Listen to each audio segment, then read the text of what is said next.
The family that vacations together stays together. At least, that was the plan. Except now, the dastardly desk clerk is saying he can't confirm your connecting rooms. Wait, what? That's right, ma'am. You have rooms 201 and 709. No, we cannot be 5 floors away from our kids. The doors have double locks. They'll be fine. When you want connecting rooms confirmed before you arrive, it matters where you stay. Welcome to Hilton. I see your connecting rooms are already confirmed. Hilton, for the stay. Wish you could become a morning person? You know the type, up before the sun, early morning runs, first one to the office with donuts and a smile. How do they do it? Easy. With the new Galaxy Watch 8, sleep tracking and personalized insights from Samsung Health help you improve so you can wake up to a whole new you. One who, dare I say it, skips the snooze? It's possible. Train your sleep with Galaxy Watch 8. Learn more at Samsung.com. Requires compatible Samsung Galaxy phone, Samsung Health app, and Samsung account. Ladies and gentlemen, boys and girls, friends and neighbors, welcome to Monster Movie Fun Time Go. 31 Days of Horror.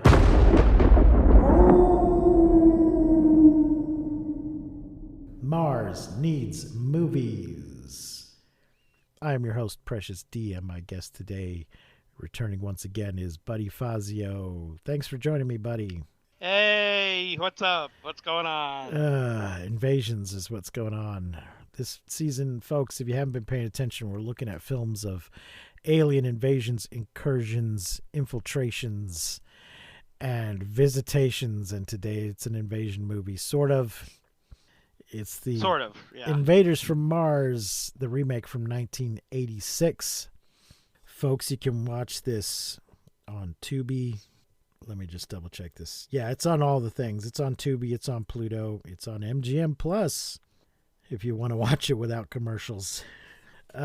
So, yeah, remake of Invaders from Mars. Our cast is Karen Black as Linda Magnuson, Hunter Carson as David Gardner, Timothy Bottoms as George Gardner, Lorraine Newman as Ellen Gardner, James Karen. That's who that was. Yeah. We'll talk about her in a minute. James Karen as General Clement Wilson, Bud Cort as Dr. Mark Weinstein, Louise Fletcher as Mrs. McCletch, Eric Pierpoint as Sergeant Major Rinaldi, yay!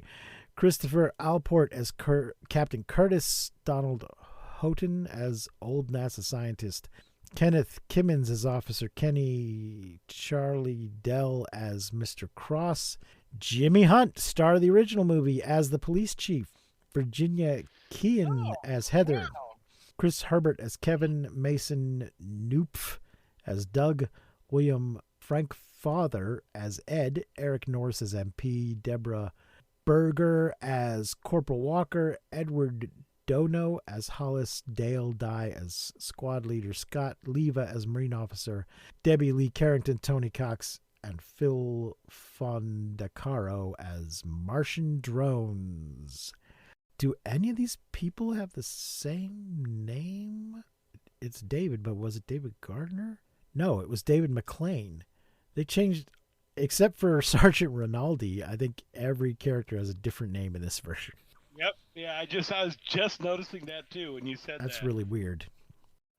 Because I did when you said he was McLean earlier, I did what they call explain a film plot badly on Reddit, and I said Gardner solves the problem, so I knew his last name was Gardner in the new one. Yeah, one thing they did keep, though, was the pathway and the fence. Yep. That looked almost exactly the same as from the original. Outside the back of the boys. And the special effect. Yeah. And the special effect is sucking them down in the Yes. sand. Out of the back of the kid's house, there's a path and a fence that goes along it out to the sand pit where the saucer crashes. And they made it look as close to exactly as the original as they could. And they did a pretty good job with that. Oh, Jesus. Okay. Oh, first, let's talk about Lorraine Newman. This is post Saturday Night Live and post Nose Job, which Lorraine Newman, folks, is one of the original cast members of Saturday Night Live, if you don't know. And after she left that show, she got a nose job thinking it would help with her film career. And I don't know if it hurt, but it didn't help. I don't Nope. know. She should have had a better film career than she's had, is all I'm saying. She does do her Conehead voice at one part in this film. Yeah, I noticed that. I didn't put it together till you just said it, but I noticed that in hindsight. This movie follows the same basic plot as the original, but opens things up a little in that we see David. I guess the original took place during the summer because nobody goes to school. But this one, he goes to school. He's got a mean teacher.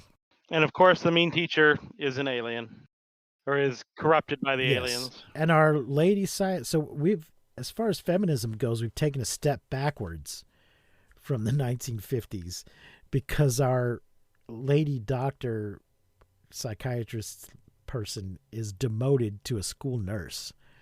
And of course, her name gets changed as well. So I actually didn't care for that. I'm like, come on. But, they were putting it in the school and they wanted to have a reason for this woman to be interacting with him, I guess. And they thought it just made more sense than the police sergeant calling her in. Still, I thought it was lame. This was directed by Tobe Hooper. It's 100 minutes in color and English. The budget was $7 million. The box office was $4.9 million. So bit of a failure. Did not do good. No. Yes. It didn't get good reviews either, but it's like so many of these films we're watching, developed a bit of a cult following later. The special effects, I feel, are so much better than the original. Oh, I also want to mention this is a Canon film, a Golden Globus production from the 80s, if that tells you anything.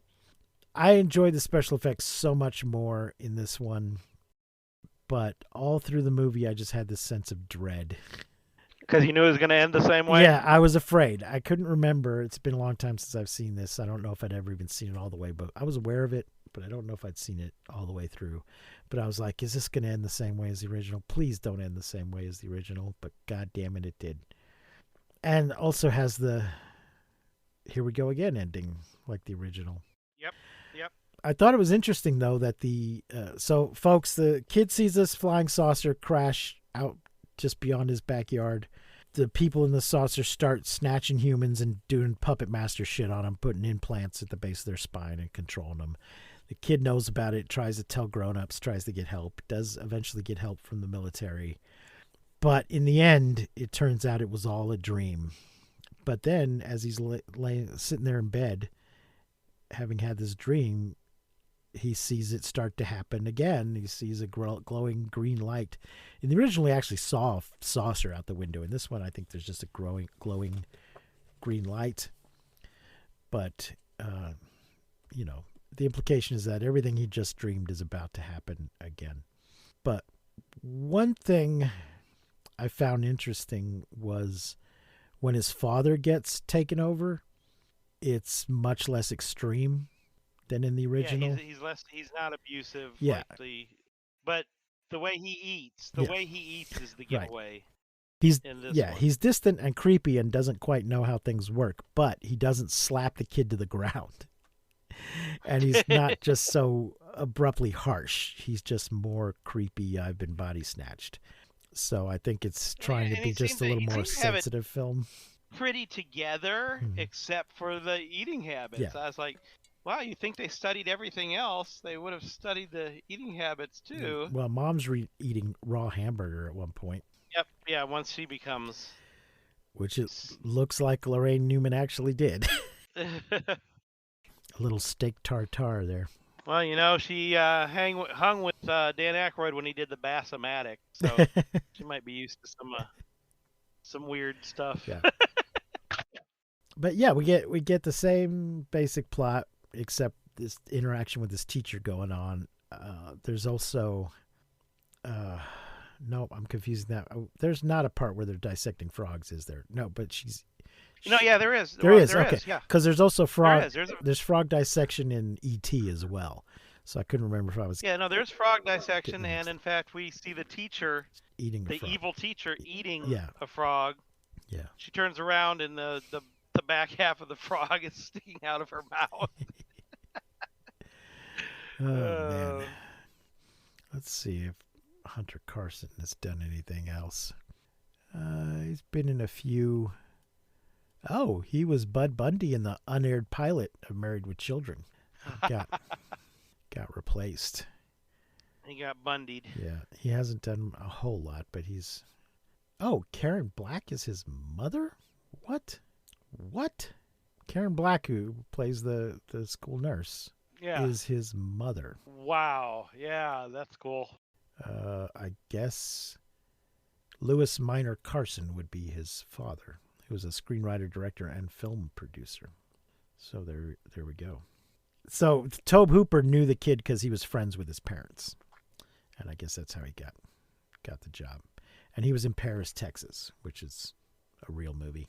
So he saw him in that and thought, well, yeah, let's put him in it. Oh, God damn it. Anything else we want to talk about in this movie? Oh, so the aliens, again, we got two different types. We got a couple of drones, but they're big, bulky, very unhuman looking people in suits, but they're big, gross, slimy, round things with huge mouths. And then we have another type that's controlling everything. Yeah, and he looked like a Quato from Total Recall. Yeah. But the special effects were done by Stan Winston. Oh, well, there you go. By Stan Winston Studios. So they were definitely a lot better. Yeah. One thing about them, though, is while they looked really cool, they weren't really functional. Those soldiers could have just run around those guys. Yeah. They were a huge four-legged or three-legged, I'm not sure. They had no arms to hold their gun, so their gun was just basically strapped to their side of their head. Yeah. And the leader alien wasn't a head in a jar, but it was kind of a head attached to sort of a snake-like body that went up through some door, so there might have been even more of him back behind the opening. It's unclear, but he retreats into it at one part. So, and he looked like a Quato or Quatu or whatever they're called from Total Recall. Yeah. He kind of looked like he was stuck in someone's stomach. So there we go. Yeah, it's not a whole lot much more to say other than same shitty ending. It's all a dream. Fuck you. I mean, yeah, take a clue from the British version and change the goddamn ending. If you didn't listen to the last episode, the British distributor insisted they change the ending of the original movie. So they had them just blow up the spaceship like they were going to. And that really would have been a fine, satisfying end. Yeah. You know, they didn't have to do the whole dream thing. It wasn't just that the dream thing was bad. It was completely unnecessary. Yeah. Anytime you do that, it's just like you've wasted my time. I can't stand it. I hate it so much. And even in The Wizard of Oz, it's not a dream in the books. And there's, I think, 14 books in the original series and 40 books overall, not counting various unofficial and sequels later. It's not a dream. It really happened. And I always hated that ending in the movie, especially once I read the actual books and found out it had really happened. So, yeah, folks, aspiring filmmakers, but see, don't do it. Even in Wizard of Oz, it could be ambiguous. It could be they picked her up, they put her in bed, and they just happened to look alike. You know, it doesn't necessarily have to have been a dream there. It leaves it a little bit open, I think. Well, I've heard... But this doesn't. I've heard, I don't know how true it is, but that there was a thought of showing her still wearing the ruby slippers at the end, even though she was like, it was a dream, or was it? But they decided not to do that. So, I don't know. I just don't do it, folks. All you writers and filmmakers out there thinking of having a dream ending, don't fucking do it. How many flying saucers are you going to rate the 1986 version of Invaders from Mars? I will stick with my rating from the original, Mm-hmm. the 1953 version that I gave 3 saucers. Yeah. I will give this one 3 saucers. All right. Well, I gave the original 2. I'm going to give this one 2.5 for having better special effects. But yeah, Stan Winston, I mean, you know, that's a big name now. yeah. I don't know if he was just getting started back then. Like I said, nowadays I think he would think of how they move and everything also, but they really were definitely a huge step up in special effects. Yeah. So there you go, folks. Join us again tomorrow for another in our 31 Days of Horror. If you like what we're doing here, please like and subscribe and rate and review us wherever it is you're listening. And consider checking out our Patreon for early releases, ad-free versions, and patron exclusives. You can request films over there. You can't demand them, but you can request them. Until next time, I have been Precious D. My co-host has been Buddy Fazio. Remember to keep watching the skies. And don't go near any sand pits. Yes, we won't see you, but you will hear us next time on Monster Movie Fun Time Go.